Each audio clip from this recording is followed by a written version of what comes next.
These chapters are really for the enlightenment practitioner. The enlightenment practitioner is one who is concerned with returning to the nature of their own consciousness, of realizing the nature of their own consciousness. And when this happens, it becomes apparent the notional nature of our everyday reality becomes apparent. This here is described as the essencelessness of worldly objects. As surely as it is a certainty that where there is sunlight there is illumination, where there is experience of the essencelessness of the worldly objects, there occurs spiritual awakening. Essencelessness, or insubstantiality. There's no intrinsic substance to the world, any more than there's intrinsic substance to a dream. What's a dream made up of?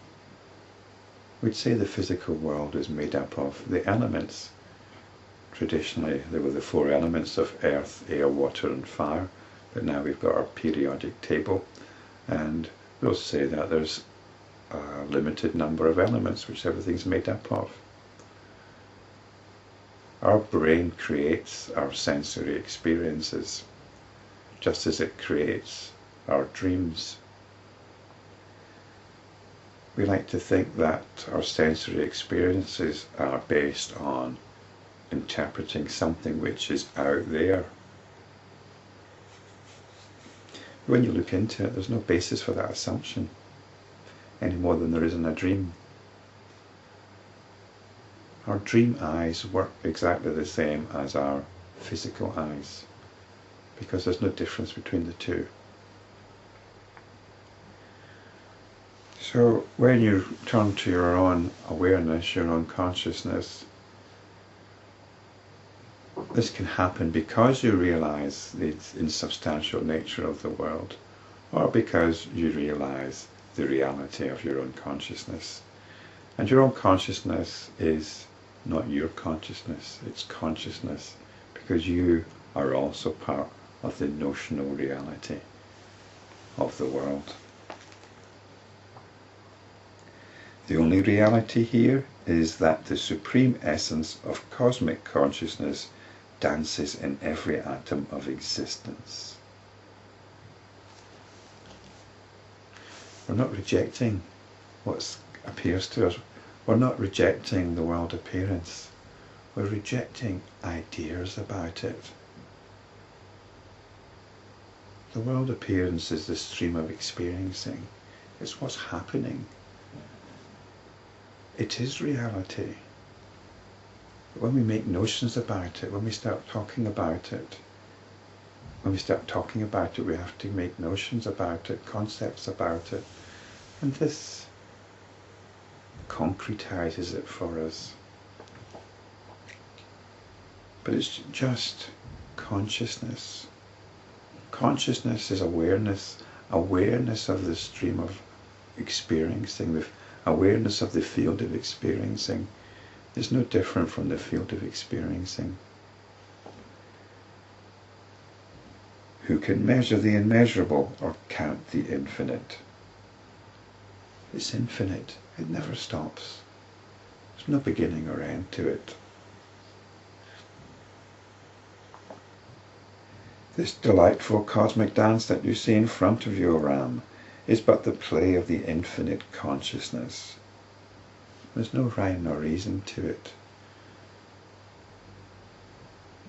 We have a problem, a lot of people have a problem with that, and so they have to impose rhyme and reason to it. And that's exactly what's going on. That's what creates our notional reality, our ideas of an external world and a me wandering around in it.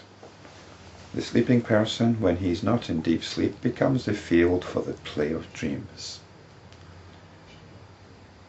Is there any reason to dreams? We don't seem to have found any. Some people like to think there is. But dreams simply happen, just like everything else. In the same manner, the self, when it is not in self-knowledge, appears to become the seed for the world appearance. So if you're an enlightenment practitioner and your consciousness is resting in itself, then you're not caught up in it. But if you're not an enlightenment practitioner, then most of this won't make any sense, and you'll be caught up in the world appearance.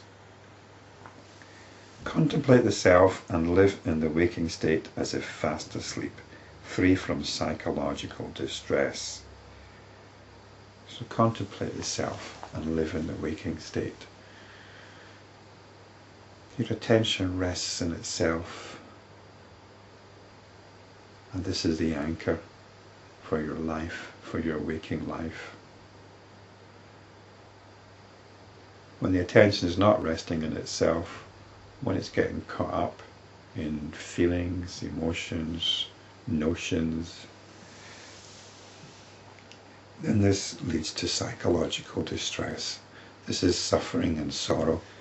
When one is spiritually awakened, and when one lives with his wakeful state resembling deep sleep, the state in which he is known as svabhava, self-nature, and this state leads one to liberation.